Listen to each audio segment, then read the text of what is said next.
మహిమ శరీరంతో he ascended up.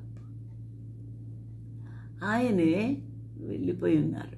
అయితే ఆయన అలాగే తిరిగి వస్తారు, అనగా మేఘారూరుడై మళ్ళీ తిరిగి భూమి మీదకి వస్తారు.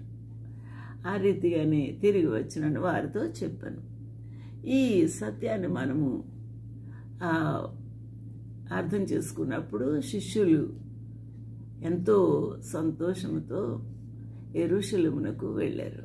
అంతకు పూర్వము యేసుక్రీస్తు ప్రభు, మీరు యెరూషలేములోనే వేచి ఉండుడి, పరిశుద్ధ ఆత్మ తండ్రి మీ మీదకి పంపిస్తాడు, అప్పుడు మీరు శక్తి పొందుతారు, అప్పుడు యెరూషలేము, యూదయ, సమరయ, భూదిగంతాల వరకు నాకు సాక్షులై ఉందురు అని గొప్ప సంగతి, గొప్ప పనిని, చేయవలసిన బాధ్యతను వివరించి చెప్పారు.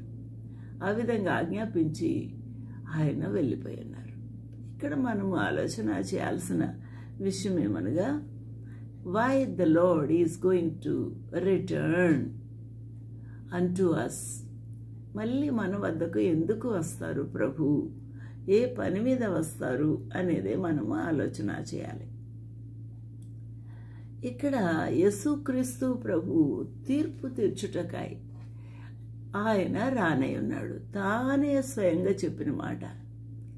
కాబట్టి దూతలు చెప్పారు ఏ రీతిగా ఆయన మేఘాల మీద కొనిపోబడ్డాడో పరలోకము నుండి ఆయన అలాగే తిరిగి వస్తారు అని. అది మొదటిది. రెండవది అది ప్రభు ఆరోహణమవుతున్నప్పుడు చెప్పిన మాట.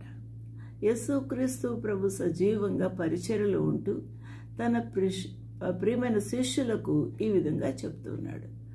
16వ అధ్యాయం 27వ వచనంలో, మనుష్య కుమారుడు అనగా తానే, యేసుక్రీస్తు ప్రభువే తన గురించే తానే చెప్తున్నాడు. తన తండ్రి మహిమ గలవాడై, తన తండ్రి అత్యున్నతమైన వాడు, సర్వోన్నతమైన స్థలములో నివసించువాడు, మహా ఉన్నతుడు, మహామహిమ కలిగినవాడు. ఆ ప్రభువు తన మహిమతో నింపబడి అని అర్థమిస్తూ ఉంది. ఆ తండ్రి మహిమ గలవాడై తన దూతలతో, తనకు కోటాను కోట్ల దూతలు ఉన్నారు, సెరూపుల మీద కెరూపుల మీద ఆయన ఆసీనుడై ఉన్నాడు. అది యెషయా గ్రంథం 6వ అధ్యాయంలోను, ప్రకటన గ్రంథంలో కూడా మనము చూడవచ్చు. కాబట్టి ఈ ప్రభు ఎక్కడికి రాబోతూ ఉన్నాడు, ఈ భూమి మీదకి రాబోతూ ఉన్నాడు. అప్పుడు ఆయన ఎవని క్రియల చొప్పున వాని